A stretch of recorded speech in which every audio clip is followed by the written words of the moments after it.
Mga content creator na mahilig mangako sa kanilang mga kapwa content creator, lalo pa yung mga maliliit na mga content creator na nagsisimula pa lang.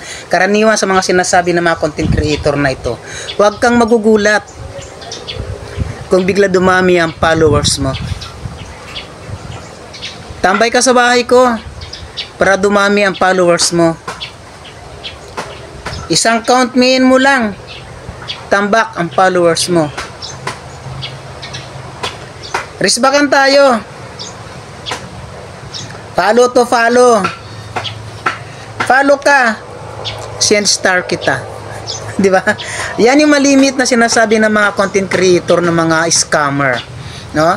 Tingnan mo mga idol. Siguro hindi lang naman ako yung ginawa ko yung mga sinasabi nila na ito. Siguro kahit ikaw din nanonood ngayon, isa ka rin sa mga sumunod sa sinasabi nila.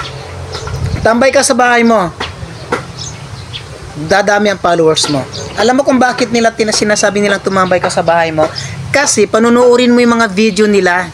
At lahat ng video mo, magko-comment ka doon at magka-heart ka o maglalike ka doon.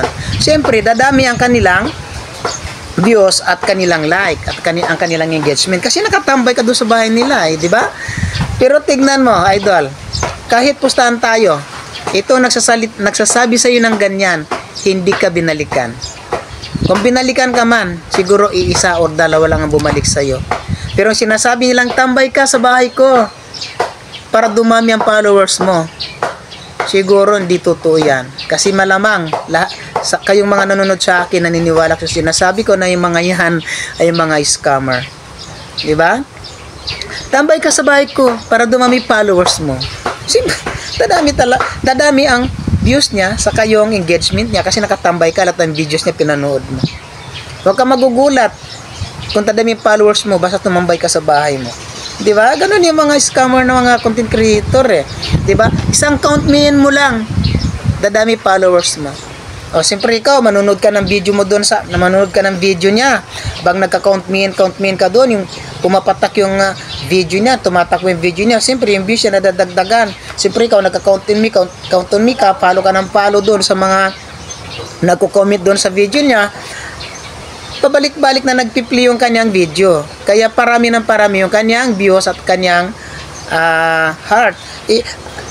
Pero malamang may babalik sa iyo doon sa mga nag-count in me doon sa CC na yan, konkreto. Malamang ay mag-follow sa iyo, pero hindi lahat ay magpa-follow sa iyo. At hindi rin dadami ang followers mo diyan, huwag ka maniniwala sa kanila.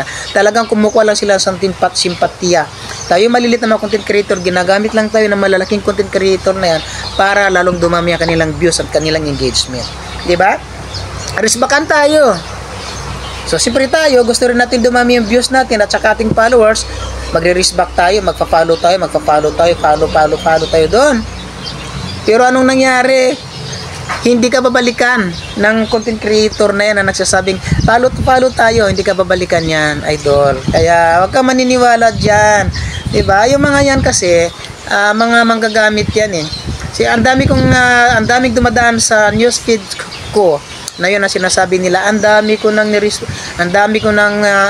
sinundan, ang dami ko nang dinikitan, pero ni isa walang bumalik, di ba? Siguro may babalik, minsan iisa, dalawa lang sa lahat ng sinundan mo na yan, pero hindi lahat ng yan ay susundan ka. Gagamitin lang tayo mga malilit na content creator. Maniwala ka sa akin. Iwan ko pero experience ko na yan. Kung ikaw nanonood sa akin ngayon, kung naniniwala ka, di pareho tayong naniniwala. Pero wag kang maniniwala dyan sa mga content creator na yan na sinasabi nilang dadami ang followers mo, dadami ang views mo kapag tumambay ka sa bahay mo, follow to follow, kung ano naman sinasabi nila, tumambay ka sa bahay mo, sisend star kita. Kailan ko ng 50 ka tao, sabi ng isang content creator pa dyan, kailan ko ng 50 ka tao, papadalan ko ng stars. Kailan ko ng 150 ka tao na magsunod sa akin, papadalan ko ng stars.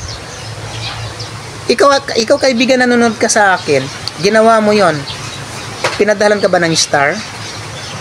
No, pinadalan ka ba? Ang tanong. Siguro pinadalan ni ilan, pero yung the rest hindi pinadalan. Yung mga salitang yan kasi ginagamit nila yan para makapambudol ng mga kapwa-content creator nila, di ba? So ayan idol paalala ko lang, huwag magpapabudol sa malalaking content creator na yan dahil manggagamit lang yan sila ng kapwa-content creator nila.